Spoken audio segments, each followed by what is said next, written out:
I make documentary films, so oftentimes what I do is I'll get together with the co-director who works with me and our producer, and we'll just come up with ideas, some things that are interesting to us, that kind of are fascinating to us. Usually they're ideas that we're already interested in, and then we find subjects or opportunities that we can kind of follow, and that's, you know, making docs is a discovery process, and you don't know if it's going to work when you begin, and through process and through discovery you end up, you know, finding your story.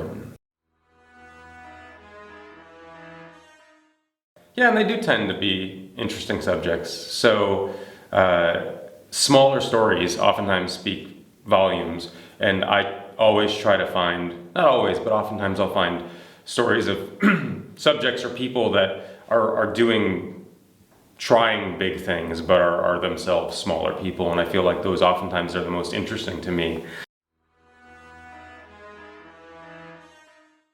I met Troy and Eric. I used to run a film festival called the Brooklyn Underground Film Festival, and Troy and Eric, as independent filmmakers, submitted to that festival, and we rejected it. I got the film and I watched it, and it was completely insane.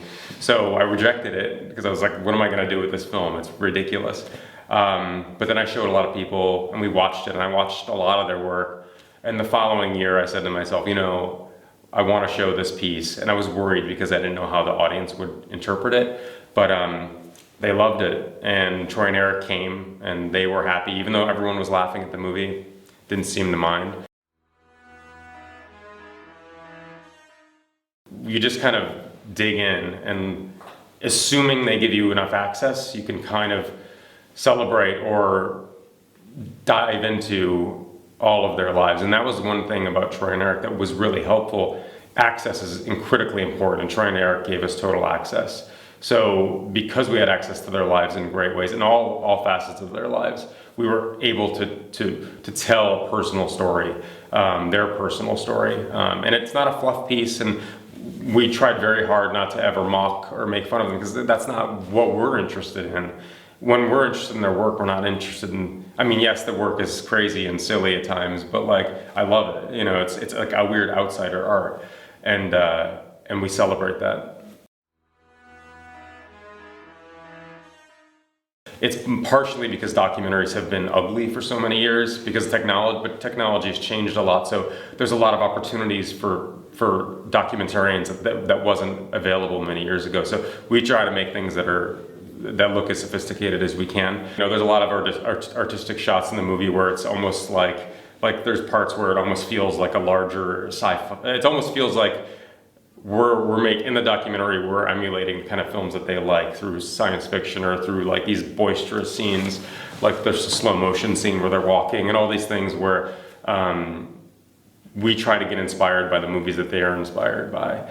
In terms of technology, I mean, we actually shot, Troy and Eric, when we started making the documentary, they bought the same camera as us. So what's interesting is we're all using the same equipment. It's just funny that how certain people can do different things with different equipment. There wasn't enough meat on the bone in terms of storyline to make a feature-length film. We would have had to shoot at least 10 more, probably, you never know, it's not a science, but 10 more shoots to make a feature-length film. And we felt we had a short film that really worked, and we had another project we were interested in making. So it was the first short film we'd ever made. So part of it was also, I love having new experiences, and having just come off of Journey to Planet X, making a 80-minute film, and having spent 2.5 years, the idea of making a short was actually really refreshing. The idea of having 2 shoots and then making a 10-minute film was like, I mean, I was like, Jesus, that's amazing. Like, we can make this thing, we can edit this thing in a month. It's a different challenge, I think. I've never made a fiction and distributed a fiction, but I think audiences are becoming more and more open to documentary, but it's still, some people don't even really consider them movies, which is insane. But you know, I've heard people say like, "Oh, I saw your documentary before I got to see the real movies, and I liked it." It's like, well, okay, that's annoying. I think a lot of documentaries are becoming more fictional, and they're becoming more about stories and less about subjects. In terms of social issues, there are a lot of wonderful social issue documentaries that are out there, but I find the movies I really love are the ones that have a fictional story, almost like a fiction film. And Journey to Planet X does that, where it takes you on this journey and it almost feels like a narrative film. No. I don't think. When I was 16, I used to bang out these little comedic narratives, and they were well produced for the time, you know. I would spend months on them, and I loved comedy. And then when I went to college, when I went to film school, I discovered documentary, and I realized that I just, something about real life, the comedic moments in real life, it just made me realize that documentaries could be funny, and they could be narrative, and they could be, you know, exciting and interesting. And I don't program currently, but I programmed for many years, and it helped me self-edit, I think, my work, because as a programmer, you realize how valuable every moment is in a film, and you don't want to lose an audience for a beat. As a teacher, as a professor, I really enjoy it because it's an old cliche, but you learn as much from your students as they learn from you. And through the process of teaching, it makes you analyze and be self-critical and understand more thoroughly what the filmmaking process is. To be passionate about your film, and not just to be passionate about film, but to be passionate about the subjects and the story. And that's what I try to do with all my documentaries. If I'm not excited by the topics, I can't make them, because you're immersed for 2 to 3 years in a doc. And then when you're finished, you still gotta do film festivals, you have to push the film. It's an endless process.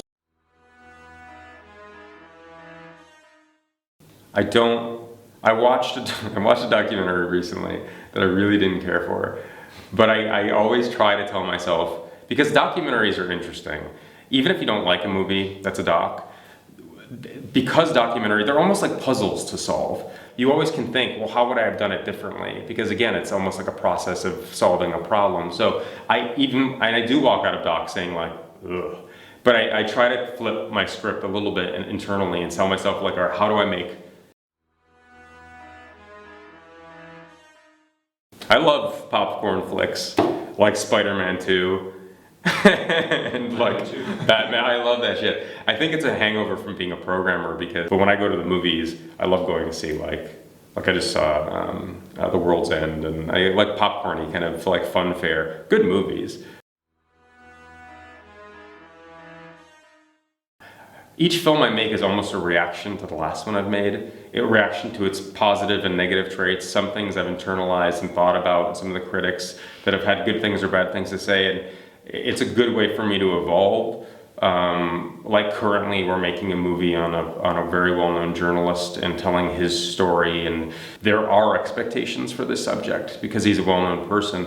So it's like, you know, now it's almost like you're flipping the script again, you're changing the dynamic, and that's why it's always exciting. And I'm sure the next film that comes down, I mean, the other thing is I'd like to have more money, but that's like a universal. So I mean, we make things really cheaply. We have very low budgets because we do everything ourselves. Well, I live in the city too. I live in New York City, so I try to stay culturally aware, and I go to museums a lot, and I try to immerse myself in all the arts because it's inspiring, and I love watching docs and analyzing them, but I don't want to draw too much inspiration from documentaries. I'm always subconsciously inspired, but I love to go to I love photojournalism, and I love going to the MoMA and watching and seeing, photos from these photographers doing such encouraging and engaging and exciting work. And it influences me in ways that docs can't, because it's a different medium, and you pull different things from those things. There's something about the still image and capturing the essence of a persona or a scene within a single frame is gorgeous. And Okay, thank you. Anyway, thank you so much. very much. Yeah, thank you so much.